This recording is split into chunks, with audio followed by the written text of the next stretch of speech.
major new development in the search for Nancy Guthrie.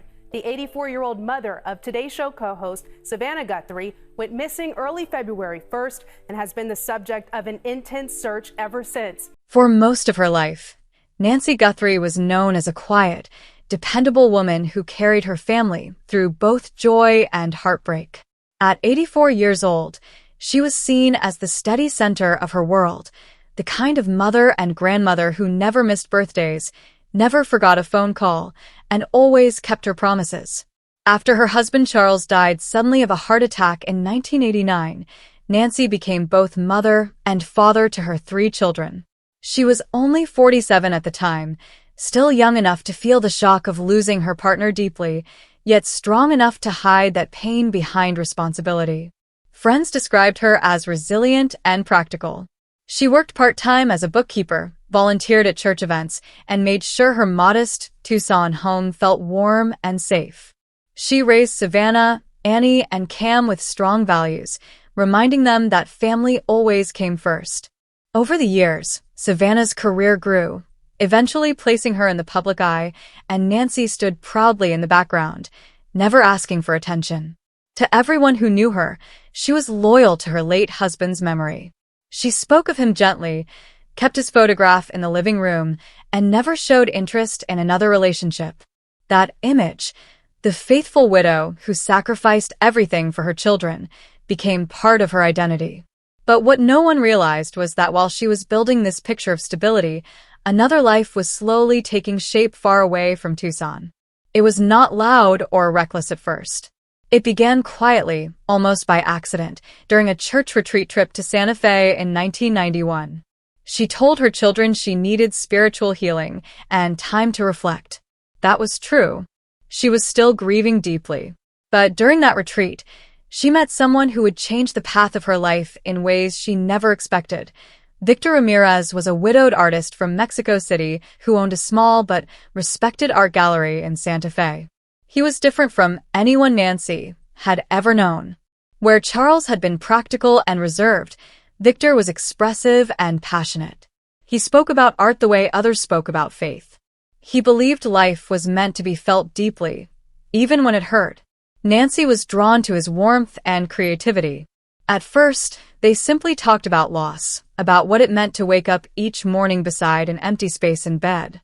Those conversations turned into long walks through the streets of Santa Fe, and those walks slowly turned into something more meaningful. Nancy returned to Tucson after the retreat, but she carried something new inside her. Not just grief, but possibility. Over the next year, she found reasons to visit Santa Fe again. She told her children she was attending more church retreats or helping friends. In truth, she was spending weekends with Victor. What began as companionship slowly deepened into love. But Nancy felt trapped between 2 worlds. In Tucson, she was the devoted widow and mother. In Santa Fe, she was becoming someone else entirely. Victor gave her a nickname inspired by a novel they both loved, Elena. He said it suited the brighter, freer side of her personality that she rarely showed. At first, it was only a private joke between them. But over time, Elena became more than a name. It became a version of Nancy who laughed more easily, dressed differently, and allowed herself to dream again. By the mid-1990s, Nancy's visits to Santa Fe became regular. She would drive 8 hours each way, telling her children she needed quiet time or was visiting distant relatives. In Santa Fe, she helped Victor manage his gallery. Her bookkeeping skills proved useful, and she organized events and tracked sales. Eventually, she even displayed a few small paintings of her own under a pseudonym. Few people in Santa Fe knew her real background. They knew her only as Elena, Victor's quiet but intelligent partner who had a sharp eye for art and a calm presence during busy exhibitions. Nancy opened a small bank account under the name Elena Ramirez and contributed modest funds from her earnings to support the gallery. It was not about money. It was about building something separate from her life in Tucson. For nearly 3 decades, she balanced these 2 identities carefully. In Tucson, she attended school events, babysat grandchildren, and hosted family dinners. In Santa Fe, she stayed up late discussing art and philosophy, feeling young again despite the years passing. She believed she could manage both worlds forever if she stayed careful. She avoided digital records, used handwritten letters, and kept their correspondence locked in a small box hidden beneath her bed. Victor sometimes asked her to tell her children the truth. He did not want to feel like a secret forever. But Nancy always refused. She feared that revealing her relationship would shatter the image her children held of her. She worried they would feel betrayed or believe she had replaced their father. So she continued living as two women, Nancy in Tucson, Elena in Santa Fe, never imagining that one day those worlds would collide in a way she could not control. Despite decades of careful compartmentalization, cracks began to appear in Nancy's carefully constructed double life. By the 2000s, her children were growing independent. Savannah's career in television was taking off, Annie was in college, and Cam was finding his own path. With fewer daily demands in Tucson, Nancy had more freedom to spend extended periods in Santa Fe. Initially, it was only a few days at a time, but gradually, these trips stretched to a week, sometimes longer. She continued to hide her activities under the pretense of health retreats or visits to friends. Her trips were meticulously planned. Burner phones, cash payments, and handwritten letters ensured no digital footprints could connect her two lives. Even as she gained more autonomy, the weight of secrecy pressed heavily upon her. Victor was patient, encouraging her to reveal her life to her children, but Nancy feared shattering the trust and image she had built over 30 years. She believed, perhaps naively, that maintaining the illusion of a devoted widow was more important than the freedom she felt as Elena. Each return to Tucson meant resuming her role as the calm, reliable matriarch. She cooked family meals, attended school functions, and continued to serve as the backbone of her family's life. Meanwhile, Elena thrived in Santa Fe, surrounded by artists and intellectuals discussing new exhibitions, managing gallery events, and occasionally contributing her own art under her pseudonym. It was a delicate balance, one she maintained with extraordinary care. But as Savannah's fame grew and public attention intensified, Nancy became increasingly anxious. She worried that even a single slip could expose her secret. Each phone call from unknown numbers, each curious glance from a neighbor, sent waves of fear through her. Yet she persisted, feeling trapped between two worlds she could not give up. She justified it to herself. Her children were thriving, Victor was patient, and for a few stolen days at a time, she could breathe freely as Elena. These dual identities became intertwined with her sense of purpose.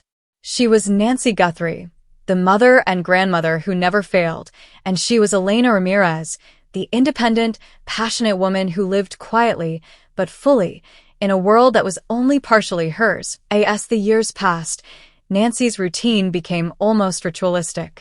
Weekdays were devoted to Tucson.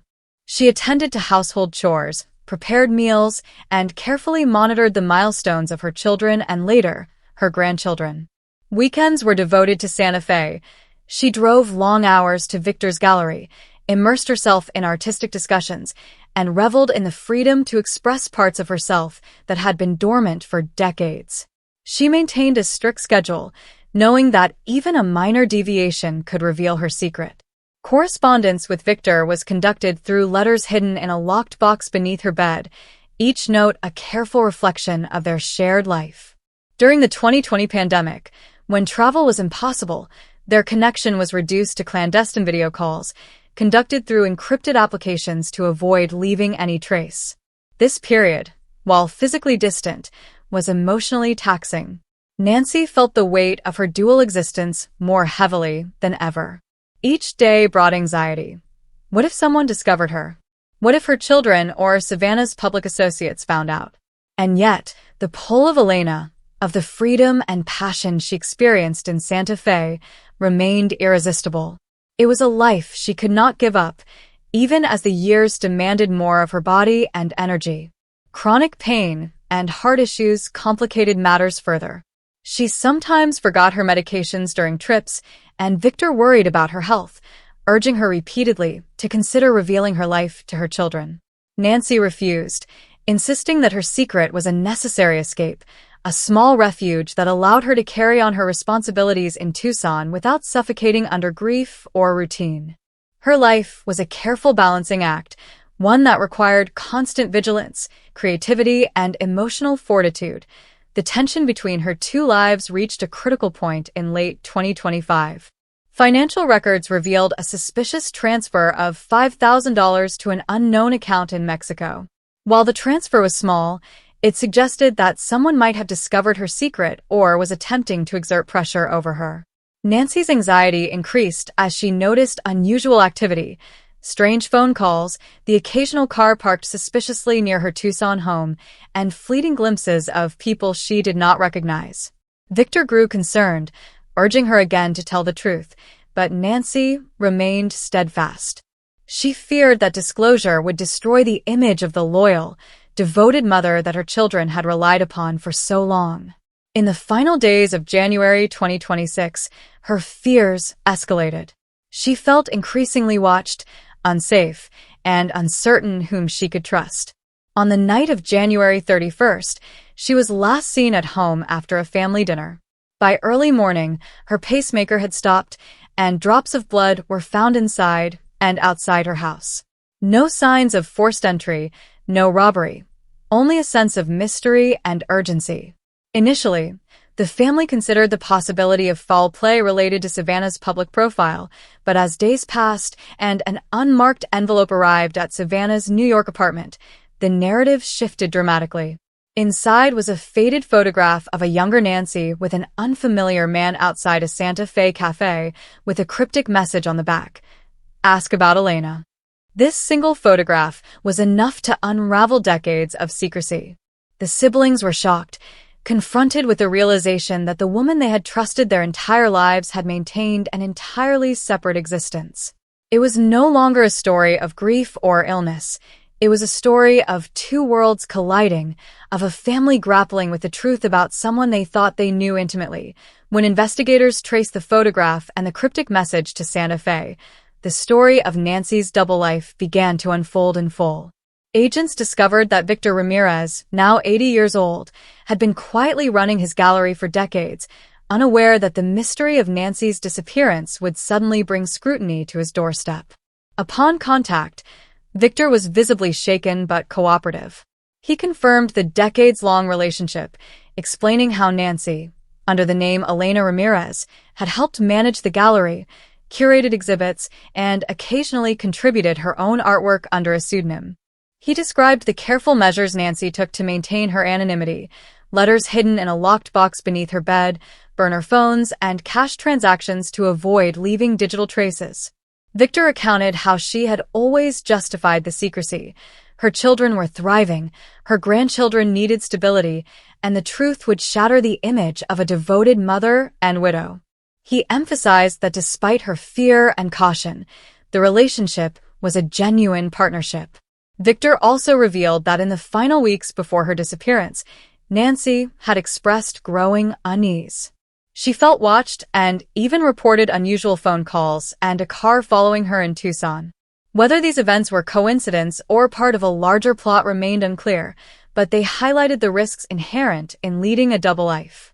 For investigators, every piece of evidence, the photograph, letters, and financial transfers, was a potential clue, a thread leading to answers about what had truly happened. The family's reaction was intense and deeply emotional. Savannah, Annie, and Cam were confronted with truths they could scarcely process. Their mother had lived another life for over 30 years. Memories of Nancy's absences, her quiet retreats, and the locked box hidden beneath her bed now gained new significance. For Savannah, whose career placed her in the public eye, the revelation was particularly jarring. She realized that her mother's sacrifices and careful concealments had shaped the life she now led, but she also felt betrayed, unsure of who Nancy truly was. The siblings conducted a tense video call after the envelope arrived, staring at the faded photograph and trying to reconcile the Nancy they knew with the Elena in Santa Fe. Questions swirled. Why had she hidden this life? Did she feel trapped between loyalty to family and desire for personal freedom? Could someone have discovered her secret and put her in danger? The emotional weight of these questions was immense, yet they also revealed Nancy's profound humanity. She had loved her children, raised them with care, and still sought personal fulfillment, carefully balancing both worlds. The shock, grief, and awe felt by the siblings underscored the complexity of her choices, as well as the enduring mystery surrounding her disappearance. Investigators soon discovered that the locked box, believed to contain decades of correspondence and photographs, was missing from Nancy's home. The absence of this critical evidence intensified suspicions of foul play or potential blackmail. Financial records further complicated the investigation, revealing a $5,000 transfer to an unknown account in Mexico in late 2025. While small, the transfer suggested a possible connection to someone who had learned about Nancy's secret life or was attempting to manipulate her. Agents began piecing together a timeline of Nancy's movements in the weeks leading up to her disappearance, including her January 2026 trip to Santa Fe. Victor confirmed that Nancy had visited from January 15th to January 20th and had appeared uneasy, mentioning she felt observed and concerned about potential exposure. The combination of financial irregularities, the missing letters, and her growing fear created a complex and urgent investigative puzzle. Every detail mattered. Who knew about Elena? Could someone from her artistic life in Santa Fe have crossed paths with her family in Tucson? Was her disappearance linked to her double life, or was it coincidental? For the FBI, untangling these threads required meticulous analysis and careful interviews, all while the family grappled with the emotional fallout of learning that their mother had lived a life entirely separate from the one they knew. Public reaction added another layer to the unfolding drama. Social media and online forums exploded with speculation, theories, and commentary. Was there a secret lover? Could jealousy or blackmail be involved? Did someone from her Santa Fe life target her? While these theories were unverified, they reflected the intrigue and fascination the story provoked. The family, amid public scrutiny, issued a statement requesting privacy while emphasizing their hope for Nancy's safe return. Meanwhile, Victor temporarily closed his gallery as reporters and curious locals arrived, seeking insight into Elena's life. Those who knew Elena described her as kind, creative, and quietly influential within the Santa Fe art scene. Now, with her disappearance drawing national attention, the juxtaposition of Nancy and Elena's lives became starkly apparent. One woman living two existences, each with its own responsibilities, joys, and dangers. Investigators continued to trace financial leads, interview contacts in Santa Fe, and examine sightings near her Tucson home. Each piece of evidence offered both clarity and new questions. While the mystery was far from resolved, the story revealed a deeply human struggle, the tension between duty, love, personal freedom, and the consequences of choices kept hidden for decades. Nancy's disappearance became not only a question of safety, but also a lens through which to examine the sacrifices, secrecy, and complexity of a life lived in two worlds. As the investigation pressed forward into February 2026, every lead brought more complexity to Nancy's story. Agents meticulously examined financial records, communications, and travel logs, attempting to connect her Tucson life to the mysterious events in Santa Fe. They traced Elena Ramirez's gallery activities over decades, uncovering letters, photographs, and accounts that Victor Ramirez had carefully preserved. Each item revealed how carefully Nancy had maintained both identities and how deeply she had compartmentalized her life. Investigators noted patterns: regular trips to Santa Fe, careful avoidance of digital records, and the consistent use of pseudonyms for correspondence and payments. Yet, despite her meticulous planning, cracks in her security were evident in the final weeks before her disappearance. Strange calls, shadowing vehicles, and the unexplained transfer of funds suggested either surveillance or some form of coercion. The locked box, once a secure repository of decades of secrets, was missing from her Tucson home. Investigators speculated that it could have been stolen to uncover her hidden life, or perhaps someone discovered her Santa Fe identity independently. The puzzle was intricate, One woman had lived two parallel existences for 30 years, yet the final events leading to her disappearance hinted that her secret might have caught up with her. In parallel, the family wrestled with shock and disbelief. Savannah, Annie, and Cam had always trusted their mother implicitly. Now, they had to reconcile the Nancy they had known with Elena, the independent woman who had existed quietly for decades. Memories of unexplained absences, family retreats, and hidden letters took on new meaning, forcing them to understand not just who Nancy had been, but why she had lived this double life. Public attention intensified the emotional pressure. Social media platforms buzzed with speculation, blending fact, rumor, and theory. Was Nancy's disappearance tied to jealousy, blackmail, or someone from Santa Fe discovering her secret? Could her dual identity have made her a target? Despite the frenzy, the family tried to maintain focus on hope and understanding. In a rare public statement, they emphasized their desire for privacy while expressing concern for Nancy's safety. The story resonated widely because it was about more than disappearance. It was about the human experience of living a divided life, balancing duty with desire, loyalty with personal fulfillment. Victor Ramirez, meanwhile, closed his gallery temporarily as investigators reviewed the decades of evidence he provided. Those who had known Elena described her as gentle, intelligent, and quietly influential in Santa Fe's art community. The contrast between Nancy, the steadfast matriarch in Tucson, and Elena, the vibrant and expressive woman in Santa Fe, highlighted the extraordinary lengths she went to maintain both worlds. In every account, investigators noted the careful planning, the emotional sacrifice, and the risks she had accepted. Her disappearance, coupled with the missing locked box and evidence of potential financial pressure, elevated the case from a family mystery to a deeply intricate investigation with multiple angles, each as plausible as the next. Amid the investigative chaos, the family's personal journey continued. Savannah grappled with the reality that the woman who had nurtured and guided her was also someone entirely different, a woman who had sought joy, freedom, and expression far from their family's knowledge. Annie and Cam experienced similar conflicts, torn between grief for the missing mother and amazement at the hidden life she had lived. Questions persisted. Was she trying to escape? Had someone discovered her secret and endangered her? Did she intend for her children to eventually understand, or was the revelation accidental, triggered by the mysterious envelope?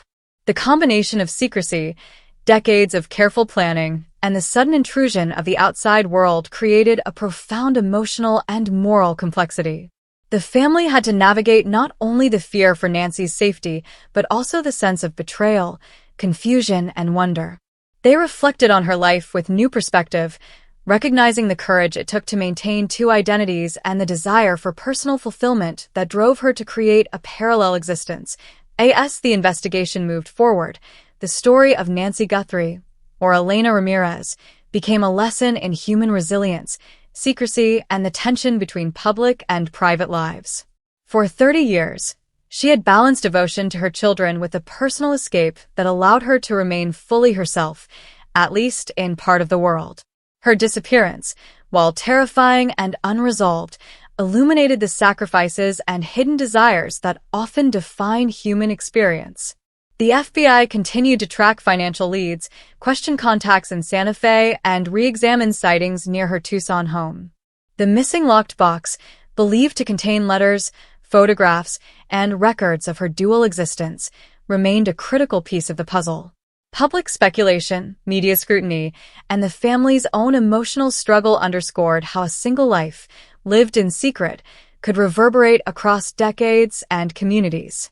For Nancy, her disappearance was now the intersection of two worlds she had carried separately, and for those trying to understand her, it was a reminder of how much complexity and mystery can reside in a single life.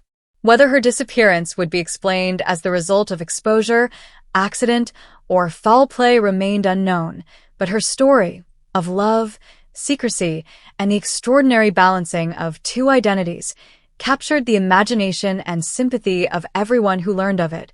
For the family, the revelation of Nancy's double life was both shocking and deeply moving. Over 3 decades, they had built their lives around a mother who had seemed unflinchingly